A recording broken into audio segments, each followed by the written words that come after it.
Саламатсыңдар ма екінші сынып оқушылары?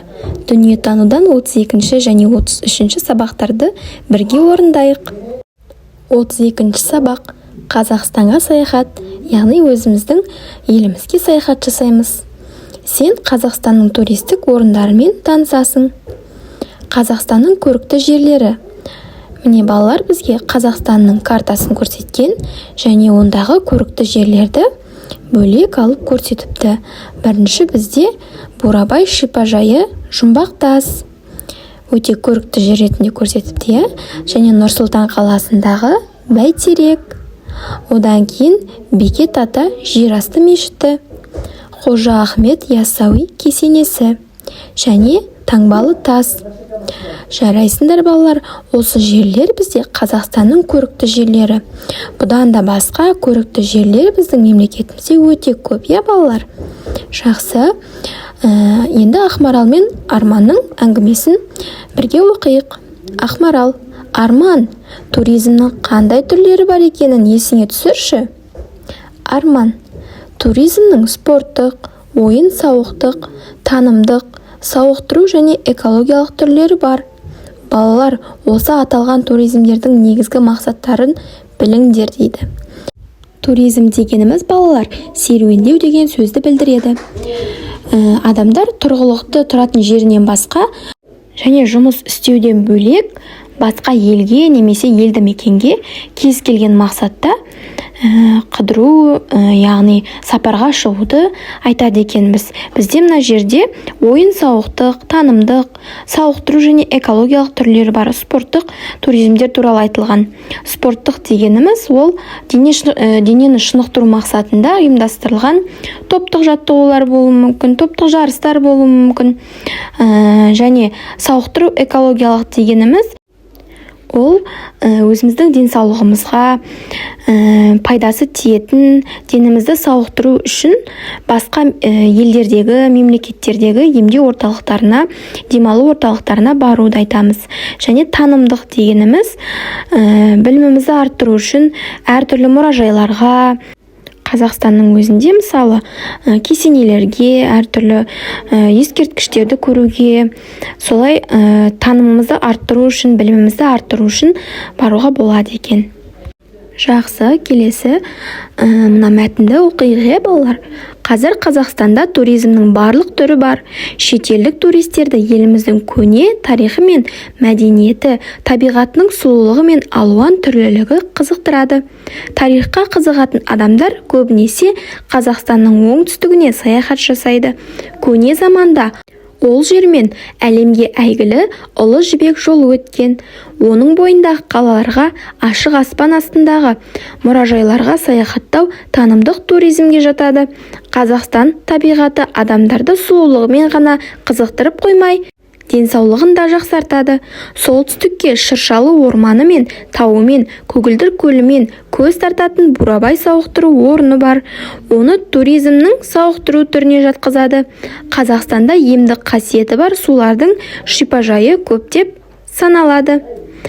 Енді балалар, жаңа бірінші бізге Ақмарал мен Арманның айтқан ішіндегі танымдық және сауықтыру туризмдері осы жерде бізге нақты айтылған екен. Балалар, енді суретке қараңдар.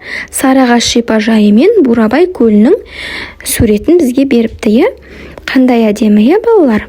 Жарайсыңдар. Келесі. Туризмнің өз мақсат міндеті бар. Суреттерде қандай туризм түрлері бейнеленген? Өз ойыңды қорытындыла. Бізге бірінші суретте Таңбалы тас бейнеленіпті, ал екінші суретте Арыстан баб кесенесі. Бұл суреттегі бейнеленген бізге кесенеміз бен таңбалы тасымыз танымдық туризмге жатады, балалар. Танымдық туризм дегеніміз бұл әртүрлі мәдени, тарихи орындарды көріп, және өзінің ой-өрісін кеңейтеді, барған жерін, тарихын, мәдениетін, және сол жер туралы көптеген ақпараттарды білу арқылы сонымен танысады екен. Жарайсыңдар, балалар. Қазақстандағы Таңбалы тас ескерткіші Алматы қаласының маңында орналасқан. Тасқа қашап салынған суреттер ата-бабамыздың ежелгі тарихын танытады. Міне балалар, бізге таңбалы тас ескерткіші жайлы кішігірім ақпарат беріпті. Мына суреттерге қарайық. Бірінші суретте Думан ойын-сауық орталығының сыртқы көрінісі. Ал екінші суретте Қожа Ахмет яссауи кесенесі. Думан ойын-сауық орталығы біздің елордамызда орналасқан, және де оның ішінде Мұхитарал, джунгли, ертегі қалашығы, аттракциондар, ролледром және киноаттракцион бар. Ол 2003 жылы ашылған. Үлкен, әдемі кешен. Келесі Қожа Ахмет яссауи кесенесі. Ол Түркістан қаласында орналасқан. 14 ғасырдың соңында тұрғызылған. Кесенені салуға 1396 жылы Орта Азияның билеушісі Ақсақ Темір Қожа Ахмет яссауи кесенесінің салуына бұйрық берді. Ал балалар, сендерге осы екі сурет жайлы кішігірім ақпарат бердім. Енді келесі Нұр-Сұлтан қаласының Думан ойын-сауық орталығында океанариум орналасқан. Онда мұхитта кездесетін әртүрлі су жануарлары тіршілік етеді.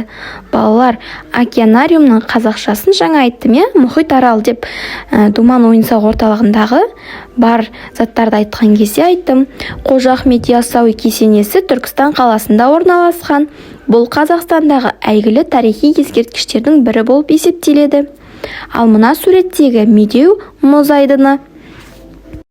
Алматының маңындағы Алатау баурайында орналасқан Медеу мұз айдынында түрлі спорттық жарыстар өткізіледі. Сарыағаш Қазақстанның ең танымал шипажайының бірі. Шипажайға жан-жақтан адамдар келіп денсаулығын түзейді. Жарайсыңдар балалар. Келесі сұрақтар. Қазақстанда саған таныстағы қандай туристік жерлер бар? Сол жайлы әңгімеле. Балқаш көлі Қазақстанның оңтүстік шығысындағы тұйық көл. Аумағы жөнінен Каспий, Арал теңіздерінен кейінгі 3-ші орында. Алматы, Жамбыл, Қарағанды облыстарының шегінде. Балқаш Алакөл ойысында. Теңіз деңгейінен 340 метр биіктікте жатыр екен. Жақсы балалар, келесі 33-ші сабаққа келдік. 33-ші сабақ бізде ежелгі қала Отырар. Сен ежелгі Отырар қаласының қандай болғанын білесің. Арман, суретте қазба жұмыстар жүргізілген кезде ашылған ежелгі Отырар қаласы берілген. Отырар қаласы Қазақ хандығы заманында мәдениеті мен экономикасы жақсы дамыған ежелгі қалалардың бірі болған екен балалар. Міне мына суретте ежелгі Отырар қаласының қандай болғаны бейнеленген екен. Келесі Ақмарал. Археологтар қазба жұмыстары кезінде қыш ыдыстар, әшекей бұйымдар, теріден, алтыннан соғылған құрал-жабдықтар тауып алды.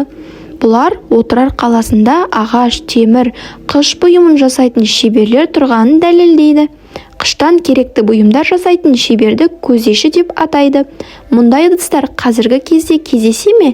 Шеберлер мен ұсталар жасаған бұйымдар мен құрал-жабдықтар Ұлы Жібек жолы арқылы дүние жүзіне тараған екен.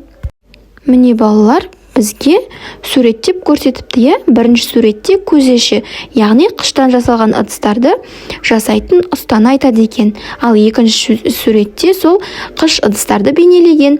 Ал үшінші суретте ұстаны бейнелепті. Ежелгі замандағы соғыс қаруларын жасаған ұста екен.